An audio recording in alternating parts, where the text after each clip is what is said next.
Hey Magic fans, and welcome to the Let's Talk Magic podcast game day preview. Today we are talking game number 49 for the Orlando Magic as we take on the best in the West, going against Anthony Edwards and everything else that the Minnesota Timberwolves have to offer. The Magic will, however, be led by our newly named All-Star Paolo Banchero. The venue tonight is the Target Centre in Minneapolis, Minnesota, and the UK tip time is 1 a.m, which is 8 p.m. in Orlando, 7 p.m. local. To watch here in the UK, either live or on demand, you are going to need an active NBA League Pass subscription. Going to talk about the Magic first of all. So far this season we have a 25-23 record, won our last game and are at 4-6 in the last 10 played.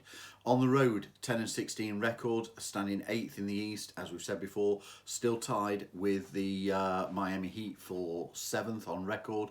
However, they do hold the season tiebreaker at this moment in time. Points per game, the Magic are scoring 111.6, conceding 110.9, rated 24th on offence, 4th defensively.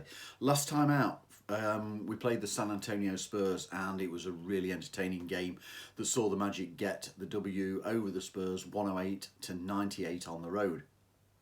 First quarter was a bit of a learning experience really for the Magic as we learned to adapt to the current playing style of this San Antonio Spurs team, particularly the massive presence and genuine talent of their number one pick, Victor Wembanyama. God, but how that team learned? They really took the challenge on. 18 minutes on the court. We're going to start with this guy, Jonathan Isaac. Contributed 8 points, 4 rebounds and 4 blocks, but he was consistently matched up against Wembanyama, and what a battle that was. Jonathan Isaac, at times, his defence was suffocating to Wembanyama's play. Wemby put up 21 points on the game, but most of those came whilst J.I. was on the bench. Whilst Judah was on court, Wemby only went 2 of 7 on his field goals. After that first quarter, and the Magic had learnt, they really did lock in and built up a 25-point lead, and that should have been enough for the game. But yet again, the Magic fancied another close run road game, making us all sweat. Between some really excellent San Antonio play and the obligatory Magic turnovers and cold shooting streak, the Spurs came all the way back to within 3 points during the clutch stages of that final period. However, the Magic did refocus and we closed the game out on a 9-2 run. Some really good refocus towards the end of that game there. Paolo Banchero, excellent all-round performance. He led the Magic with 25 points, 9 rebounds and 7 assists. Franz Wagner, he finished with 20 points, 8 rebounds, 5 assists. Wendell Carter Jr. also seemed to relish the battle with Wembanyama, contributed 14 points. Double-digit scoring rounded out by Markelle Fultz and Cole Anthony with 11 points and Mo Wagner with 10. Good to see Cole get some points on the board. Jalen Suggs, going to just mention him quickly. Energetic performance. Stat line included 5 assists and 4 excellent steals. Starting lineup, Markelle Fultz had rejoined Jalen Suggs, Franz Wagner, Paolo Banchero and Wendell Carter Jr. Only 5 guys came from the bench and it was our regular core: Jonathan Isaac, Anthony Black, Cole Anthony, Mo Wagner and Joe Ingles. Chuma Okeke, Goga Bitadze, Trevelyan Queen, Caleb Houston and Admiral Schofield were all available but did not play. Up to tonight, Gary Harris has been listed previously as out. However, tonight he is now listed as questionable. It's been 14 consecutive games that he's been absent with a calf injury. Jet Howard, unavailable G League assignment. Kevon Harris, as always, listed 2-way G League out. Coach Mosley could be pretty much playing with a full squad available to him tonight, but it's hard to see him going outside of that starting 5 and core unit off the bench that he has been favouring. Onto the Timberwolves.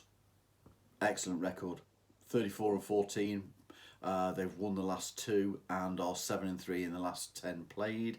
First in the West, scoring only 113.1 points per game, but they are conceding a league low at 107 points.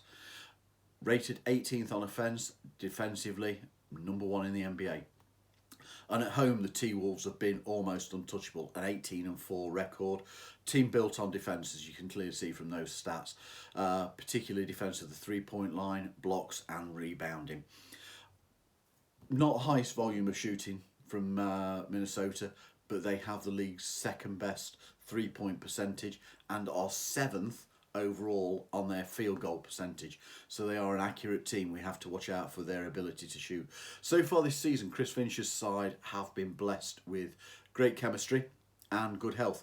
Rudy Gobert back to his exceptional best on defence. He has the NBA's best defensive rating, grabbing boards at a rate of 12.4 per game, which is second in the league. He's also top 10 in categories of blocks and in field goal percentage. Starman, Anthony Edwards, 25.5 points per game. And a healthy Karl Anthony Towns is always an effective player to call upon. He's scoring 22.7 points per game and also rebounding strongly.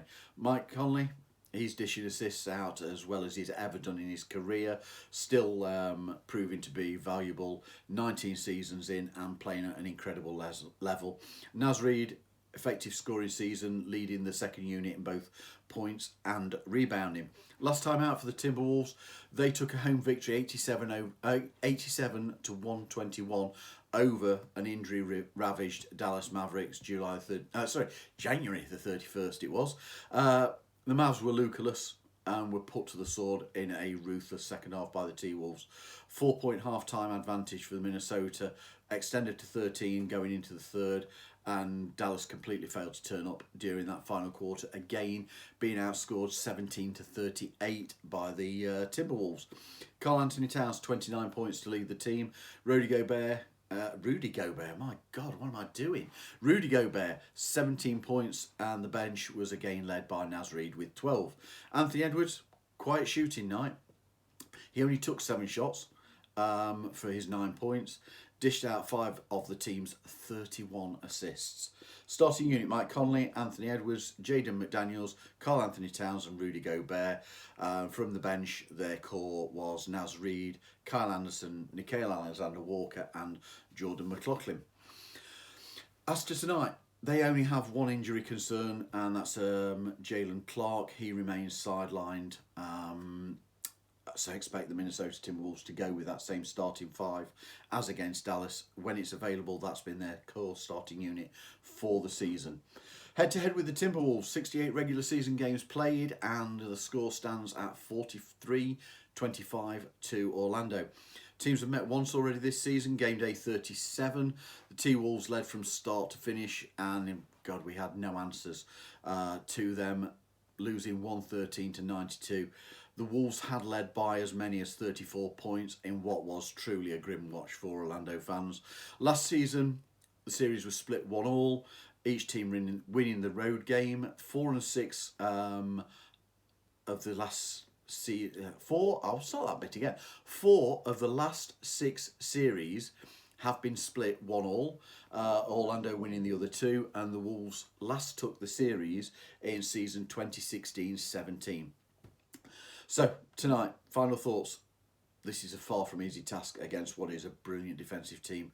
Wolves' opponents are shooting just under 45% from the field. That's the second lowest figure in the league. They are also top 5 in restricting second chance points, protecting the paint and limiting fast break points.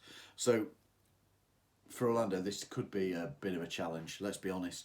Paolo Banchero, the forwards, he's going to have him just been named into the 2024 All-Star team for the first time. He's going to be looking forward to this game and hoping to lead the team forwards.